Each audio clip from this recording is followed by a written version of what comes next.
Bonjour à toutes, bonjour à tous. On se retrouve aujourd'hui pour une nouvelle vidéo ASMR, une chronique, plus précisément de trois films. Oui, trois films.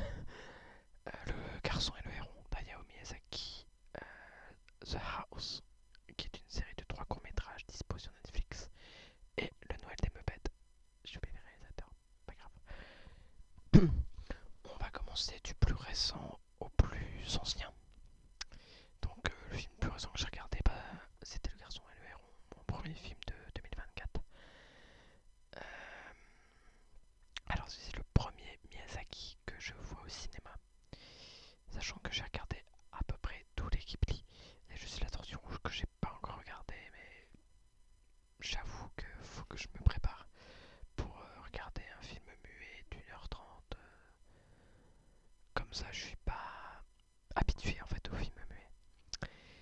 Bref, Le Garçon et le Héron, le dernier film euh, de Miyazaki, il dit que ce sera son dernier film, mais bon, il avait déjà dit ça il y a quelques années et il nous a refait Le vent se lève il y a 10 ans, il me semble d'ailleurs, qui est aussi un très bon film. Là, c'est l'histoire d'un jeune garçon dont j'ai oublié le prénom qui, après la mort de sa mère, va aller vivre dans une maison avec son père et sa nouvelle belle-mère. Et il va rencontrer en fait un héron. Des événements un peu étranges vont se passer. Il va découvrir, grâce au héron, un nouveau monde. J'en dis pas plus, de toute façon, ce sera sans spoiler. Alors, le héron, bon, si vous avez vu les bandes annonces, je crois que ça se voit dans les bandes annonces, il est à la fois beau et à la fois dégueulasse.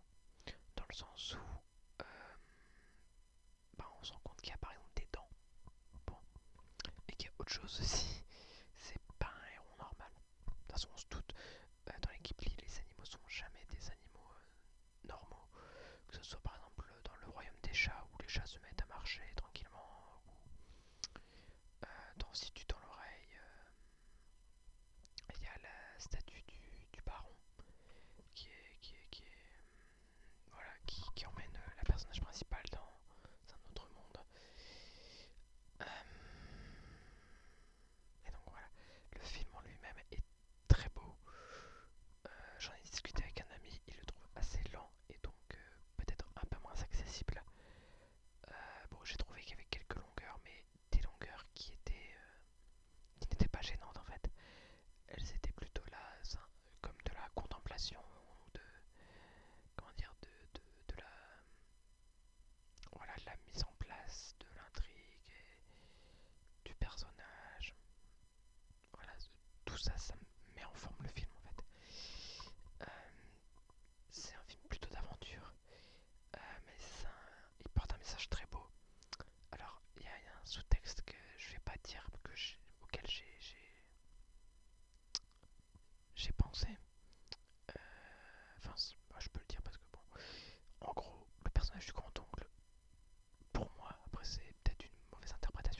petite truc étudiante au début, c'était cool. Euh, voilà, donc je vous recommande chaudement de le voir. C'est du Miyazaki. Miyazaki père n'a pas fait de mauvais films. Il a fait aussi beaucoup de chefs-d'œuvre, que ce soit Shiro. Oui, Shiro, parce que je pense à Magic à chaque fois, je dis Shihiro, mais non. Shihiro, c'est la lame brisée de Magic. Shiro, Princesse Mononoke, Totoro. Bref, on va pas refaire sa filmographie.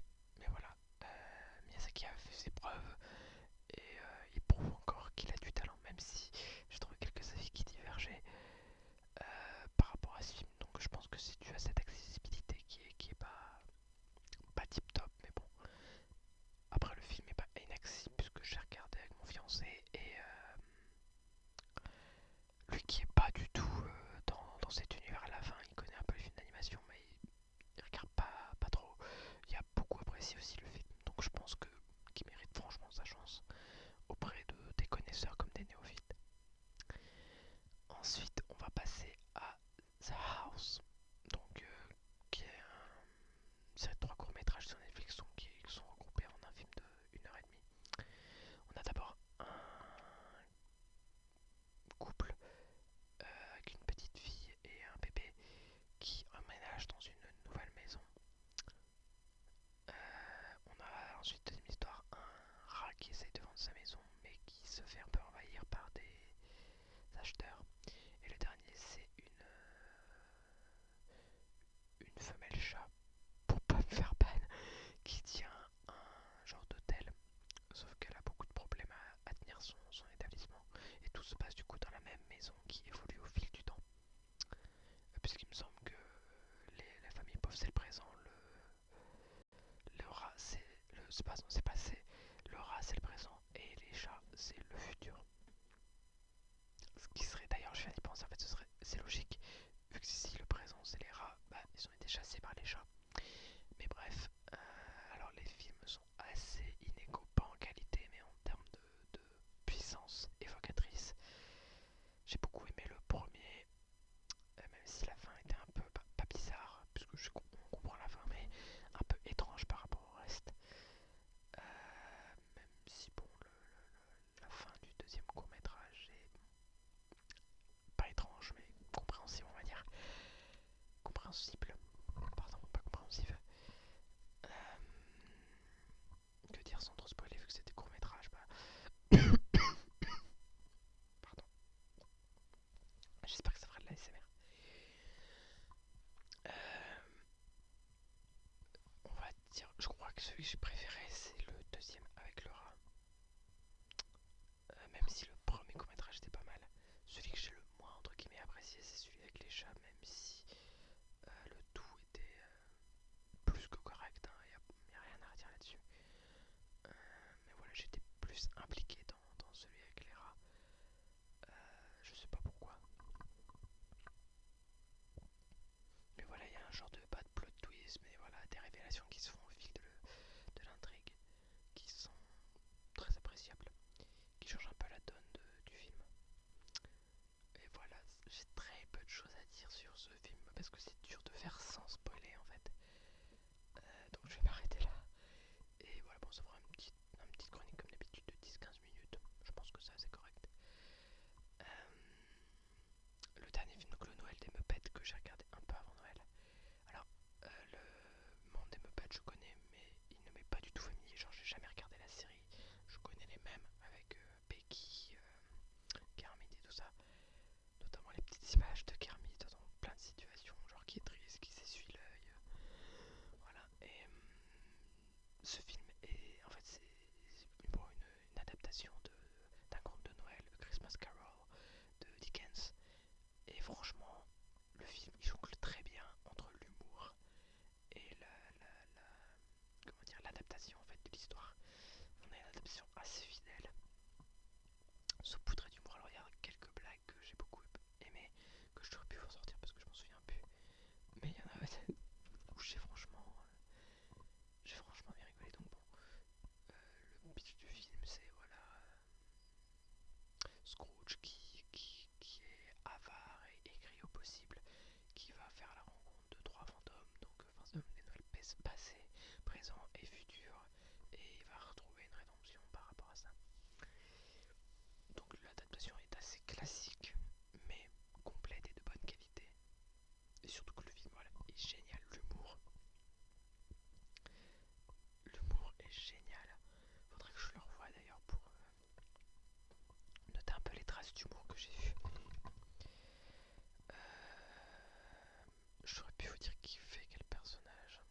Muppet Show, donc bon, il n'y a rien d'extravagant. On retrouve les marionnettes habituelles, Kermit, Becky. Je me demande même si on retrouve pas le chef un peu dingo là. Euh, Bonzo, je crois, l'ours du même Waka Waka. Voilà. Et donc voilà, je vous recommande en fait ces trois films. De toute façon, si je fais des chroniques, c'est souvent pour des films que je recommande. J'aurais aussi pu très bien vous parler d'une grosse découverte qui était Labyrinthe, puisque bon, pour ceux qui le savent ou ne le savent pas, je suis assez fan de David Bowie et le voir dans un film, ça fait très plaisir. J'ai aussi Good Merry Christmas, Mr. Lawrence, je crois. Bref, Furio, qui est aussi avec David Bowie que je n'ai pas encore vu, mais qui m'a été recommandé par une amie. Euh, voilà, bon, il y a tellement de films. J'ai vu à peu près 150, 160 films l'année dernière. Donc bon, c'est un peu compliqué. Aussi Suzume que j'avais été voir 3 fois au cinéma. Je me suis refait un marathon Shinkai du coup. J'ai commencé l'année dernière avec Ghost in the Shell. Très bonne découverte aussi. Je regarde un peu mes DVD. Bah voilà, on a Ghost in the Shell qui est là. J'ai des films un peu plus nuls que j'ai regardé comme Naked Souls parce que j'avais jamais vu de film avec, je crois que c'est Pamela Anderson et Arc. Amour aussi, il me semble que je l'ai vu de Michael Haneke. Alors il est très lent, il est très dur à voir, mais je sais pas, je l'ai trouvé très puissant. Après qu'est-ce qu'on a? Ouais, je m'étais acheté l'intégrale du dessin animé Sherlock Holmes parce que c'est génial. Euh, Qu'est-ce qu'on a d'autre? Ouais, après j'ai revu, enfin redécouvert des classiques Disney, La Petite Sirène, j'ai regardé aussi La Princesse à la Grenouille, très très bonne découverte. Euh, voilà. Bah là j'ai Furio aussi que je vois. J'ai découvert des films bon, comme je vous dis, affreux. Pinocchio le robot. J'adore Pinocchio, j'essaie de voir un peu toutes les adaptations. Donc d'un côté j'ai vu Pinocchio le robot qui est absolument immonde. J'ai vu l'adaptation de Steve Barron qui est passable. Et le Pinocchio d'Amazon Prime qui est génial avec un Roberto Benigni super touchant.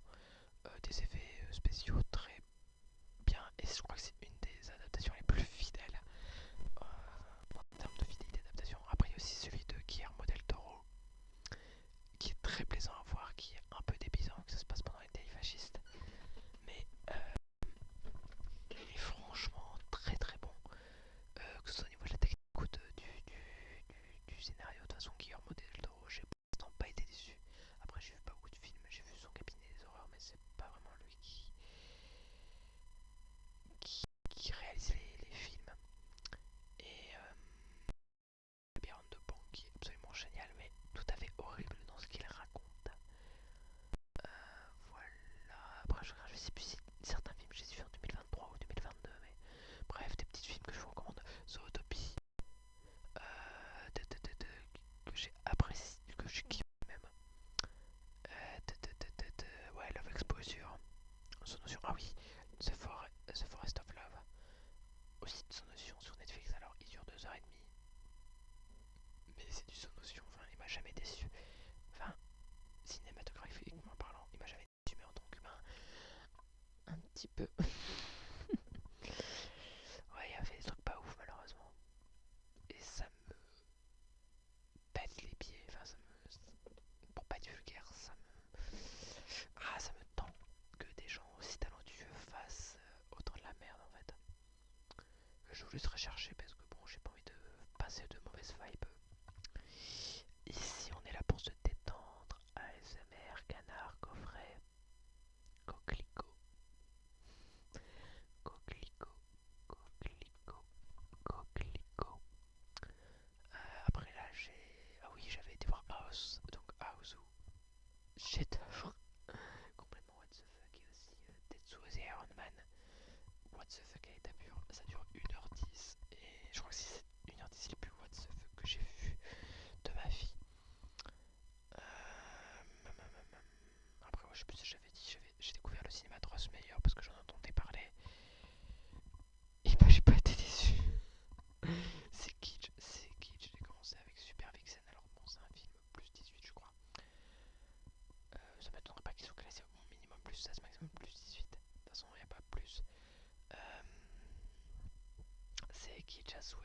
meuf, bon, pour ceux qui connaissent pas Rose Meyer,